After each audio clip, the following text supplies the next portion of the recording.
فرعون نے آسمان میں کچھ تو دیکھا کہ اس نے حمان کو ایک مینار بنانے کا کہا تاکہ وہ آسمان کو اس جگہ پر پہنچ سکے۔ تصور کیجیے اگر زمین ہماری واحد دنیا نہ ہو، اگر ہمارے جیسی زمینیں اور بھی ہوں اور ان آسمانوں میں ان پر جانے کے لیے راستے موجود ہوں، 7 آسمان اور ان کی مثل 7 زمینیں اور ان میں اترتا اللہ تعالیٰ کا امر، یہ صرف لفظ نہیں، ایک اشارہ ہے، ایک راز ہے جسے ہم نے آج کھولنا ہے۔ ایک ایسے شخص جنہوں نے انہی آسمانی راستوں میں سفر کیا اور کئی اور مخلوقات سے ملاقات کی تھی، اور یہ سب قرآن میں موجود ہے، لیکن ہم سمجھ ہی نہیں رہے۔ آسمان میں جانے کے لیے صرف راستے نہیں بلکہ راستوں کے جال ہیں، اور آج ہم راستوں کی اسی جال کو سلجھانے والے ہیں۔ ویڈیو کے باقاعدہ آغاز سے پہلے اس چینل کو سبسکرائب کر لیں اور بیل آئیکن کو بھی پریس کر لیں۔ حیض القرنین کے سفروں کو گہرائی سے سمجھنے کے لیے سب سے پہلے ہمیں لفظ سبابہ یا اسباب کو اچھی طرح سمجھنا ہوگا، ان کو جاننا ہوگا، کیونکہ اگر ان الفاظ کو اچھی طرح جان لیا جائے تو حیض القرنین کے 3 مشہور سفروں کے راز ہم پر کھلنا شروع ہو جائیں گے، ایسے راز کہ جن کو جاننے کے بعد آپ مارول کی موویز بھول جائیں گے۔ سورہ غافر سورہ نمبر 40 آیت نمبر 36 اور 37 میں فرعون اور حمان کے واقعے کا ذکر ہو رہا ہے، جس میں فرعون اپنے وزیر اور ماہر تعمیرات حمان کو ایک بلند مینار تعمیر کرنے کا کہہ رہا ہے تاکہ وہ اس مینار پر جا کر آسمان کو اس راستے تک پہنچ سکے جس کی مدد سے وہ بقول اس کے موسیٰ علیہ السلام کے خدا تک پہنچ سکے۔ ان آیات میں سبابہ یا اسباب کے واضح طور پر معنی آسمانوں کے راستے لیے گئے ہیں، ایسے راستے کہ جن پر چل کر یا جن کی اتباع کر کے آسمانوں تک پہنچا جا سکے۔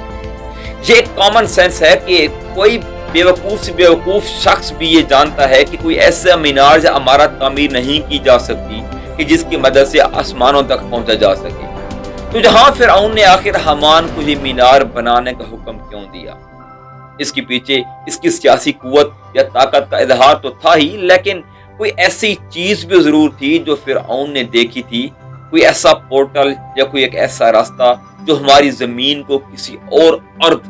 مطلب کسی اور زمین سے جوڑتا ہوگا، کیونکہ یہ بات تو بیسک فزکس جاننے والے بھی جانتے ہیں کہ ورم ہولز اور پورٹلز ایسے راستے یا خفیہ دروازے ہوتے ہیں جو لاکھوں یا اربوں کلومیٹر کے فاصلے کو سمیٹ کر ایک قدم تک محدود کر لیتے ہیں۔ فرعون نے ان اسباب مطلب خفیہ راستوں کو اور ان میں سے کسی چیز کو دیکھا ہوگا جس کی وجہ سے اس نے یہ قیاس کیا ہوگا کہ کوئی اور دنیا یا مخلوق موجود ہوگی۔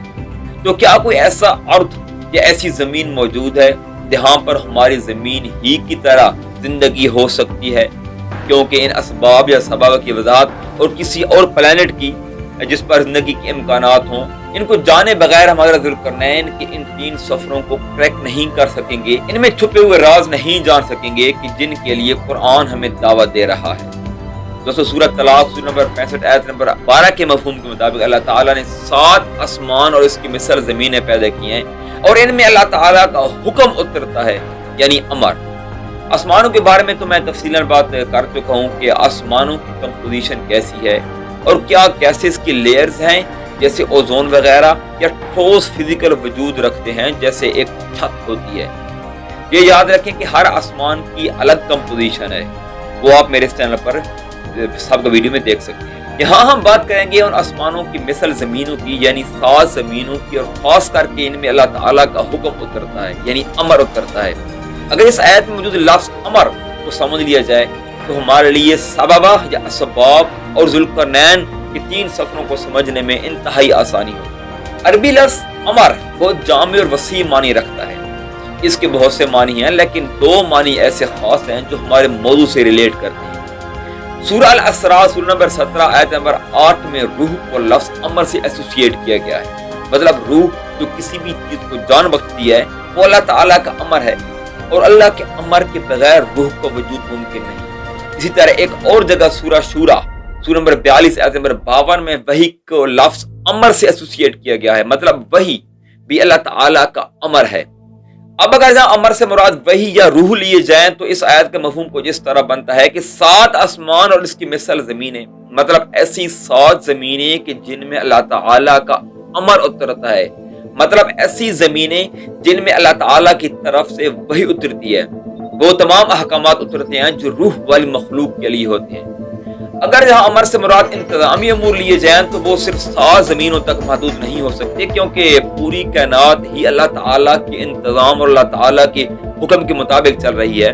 لیکن جہاں اسپیسیفک 7 زمینوں کا ذکر کیا گیا ہے تو جہاں امر سے مراد بھی خاص ہوگا، نہ کہ امر سے مراد عام امور کہ جن سے کسی بھی چیز کو چلایا جاتا ہے۔ اگر اب کبھی کائنات کی وسعت پر غور کریں تو ایک سوال ذہن میں ابھرتا ہے کہ آخر ہماری زمین کی وسعت ہی کیا ہے اس کائنات میں؟ اگر کمپیریزن کیا جائے تو پوری کائنات میں ہماری زمین کی حیثیت ایک سمندر کے مقابلے میں پانی کے قطرے یا ایک صحرا کے مقابلے میں ریت کے ذرے سے بھی بہت کم ہے۔ جب اتنی بڑی کائنات کو اللہ تعالیٰ نے کریٹ کیا تو پاسبل ہے کہ کئی ایسی زمینیں ہوں، کئی ایسے پلینٹس ہوں جہاں اللہ تعالیٰ کی مخلوقات ہوں اور ہمیں ان کے بارے میں نہیں بتایا گیا ہو، کیونکہ ان کا بتانا ہمارے لیے ضروری نہیں تھا۔ اور یہ ضروری کیوں نہیں تھا، اس کی وضاحت انشاءاللہ آگے آئے گی، آپ میرے ساتھ جڑے رہیے گا۔ سورہ نحل سورہ نمبر 16 آیت نمبر 8 کے مفہوم کے مطابق کئی ایسی مخلوقات پیدا کی گئی ہیں جن کے بارے میں ہمیں نہیں بتایا گیا۔ سورہ مدثر سورہ نمبر 74 آیت نمبر 33 کے مطابق اللہ تعالیٰ کی کئی ایسے لشکر ہیں، کئی ایسے جھنڈ ہیں جن کو اللہ تعالیٰ کے علاوہ کوئی نہیں جانتا۔ سورہ صاد سورہ نمبر 38 کی آیت نمبر 10 میں مشرکین مکہ کو آسمانوں پر چڑھنے کے لیے چیلنج کیا جا رہا ہے، اور جہاں بھی لفظ اسباب استعمال ہوا ہے، سبب اور اسباب کے علاوہ آسمانی راستوں کا ذکر اور جگہ بھی آیا ہے، جیسا کہ سورہ زاریات سورہ نمبر 51 کی آیت نمبر 7 میں لفظ حبک استعمال ہوا ہے، جس کی بہت سی معنی ہیں۔ علماء نے حبک کا معنی راستہ کے لیے ہے، یعنی ایسا راستہ جس میں ایسا آسمان جس میں راستے ہوں، اور ایسے راستے جو جال کی طرح پھیلے ہوئے اور پیچیدہ ہوں۔ لفظ حبک کے معنی میں راستوں کے علاوہ ایک اور معنی بھی لیا جا سکتا ہے، جیسے لہریں ہوں، ویوز، جس طرح پانی میں پتھر پھینکا جائے تو لہریں پیدا ہوتی ہیں۔ بہرحال اس پر تفصیلی بات انشاءاللہ کسی اور دن کریں گے۔ فی الحال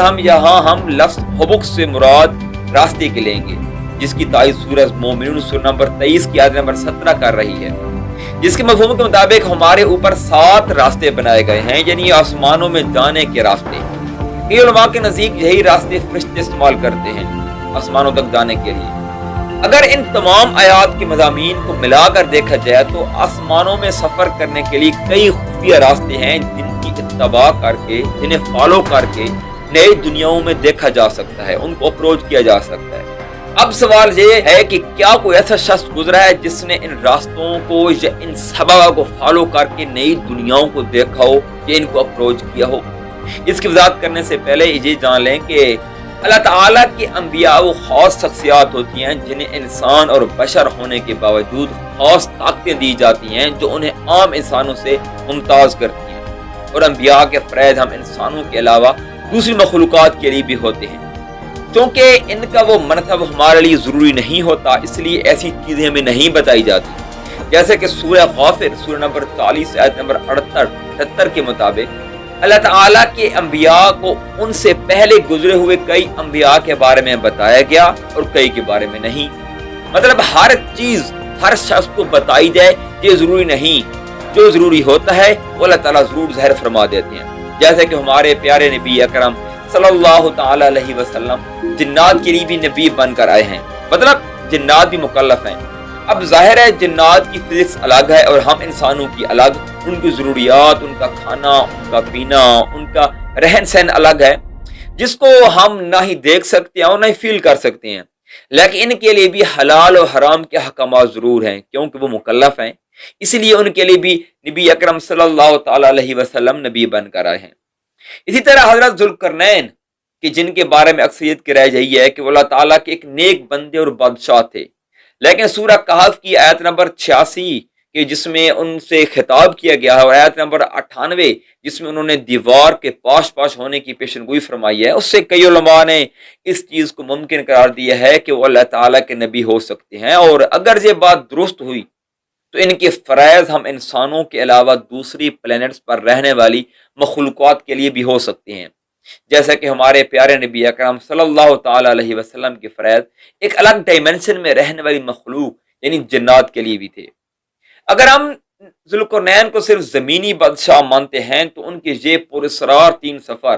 کسی بھی طور پر حل نہیں ہو سکتے اگلی ملاقاتوں میں ہم انشاءاللہ حضرت ذوالقرنین کو ان کی 3 سفروں کو جدید سائنٹیفک اور منطقی نقطہ نظر سے دیکھیں گے اور ان کی گہرائی تک پہنچنے کی کوشش کریں گے کہ کیا ہے واقعی ایسا ممکن ہے کہ ایک شخص ہماری زمین پر ہوتے ہوئے ایسے خفیہ آسمانی راستوں کو اپروچ کر کے ان کو استعمال کر کے ایسی دنیاؤں میں جا سکے کہ جہاں دوسری مخلوقات بس رہی ہوں۔ انشاءاللہ اگلے 3 سفر جس میں ہم حضرت ذوالقرنین کے واقعات کو انالائز کریں گے بہت ہی دلچسپ اور حیران کن ہیں۔ میرے ساتھ جڑ رہیے گا، پلیز چینل کو سبسکرائب اور بیل آئیکن کو بھی پریس کر لیں۔